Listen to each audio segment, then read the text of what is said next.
This is Elena Larson with Dr. Ken Larson. We have been reviewing choice theory and how it may be helpful in our lives.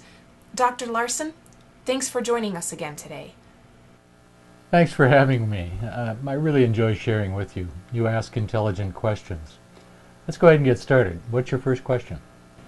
Dr. Glasser has stated that unhappiness is the primary manifestation of mental illness. What did he mean by that? When we are not getting our needs met, we are unhappy. Those needs are love and belonging, freedom, fun, power, and survival. Love and belonging might be considered our most important need because it is in the context of a loving relationship that we meet our other needs. So if we are frustrated in getting these needs met, we don't feel good. And this bad feeling is what we call unhappiness. I've heard you mention the problem of people being disconnected from one another. Are there any particular things that people do to drive others away? Dr. Glasser names what he calls external control psychology as the dominant psychology of our culture. External control is what we do when we discover something that is good for us and then assume that it is good for everyone else.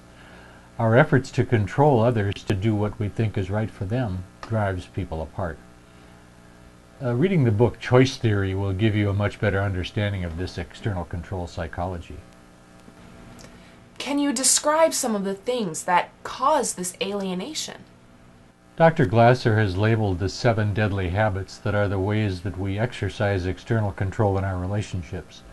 These 7 deadly habits are criticizing, blaming, complaining, nagging, threatening, punishing, and bribing or rewarding to control. Deadly habits is a good description, but what about constructive criticism? Now, I don't know anyone who enjoys being the focus of constructive criticism. If we really want to offer something constructive to another person, I think we need to find a way to do it without criticizing. Criticizing involves pointing out the faults of another and showing disapproval. I don't find that very helpful. Keep this in mind when we go over the supporting habits a bit later. The last one is interesting. Rewarding or bribing to control. Isn't that part of our nature, part of the carrot and the stick approach to motivating behavior? This is very much a part of our collective thinking about motivating behavior. The hook is that it is still an effort to control the other. We can give information that may influence a change, but we cannot control anyone but ourselves. If there are 7 deadly habits, are there any alternatives that you can recommend? Yes, there are the 7 caring habits.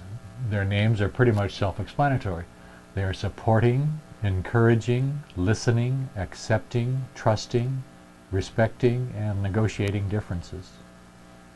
It seems that through all of this, we have to keep coming back to asking ourselves the question, whose behavior can I control? Good insight.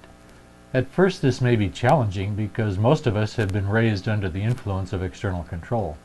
Setting those influences aside takes insight and effort in actually making the choice to focus on our own behavior. According to Galatians 5:22, self-control is one of the fruits of the Spirit. As I read the scripture, it doesn't say anything about controlling others. This is thoughtful material. I think it helps us to think about our intentions in the ways we relate to one another. Yes, knowing about these things give us a more clear view of the choices we can make in our relationships.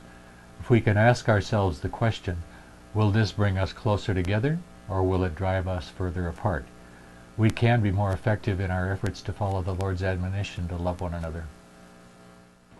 Once again, thanks for being with us. I look forward to our next session. This is Elena Larson, signing off.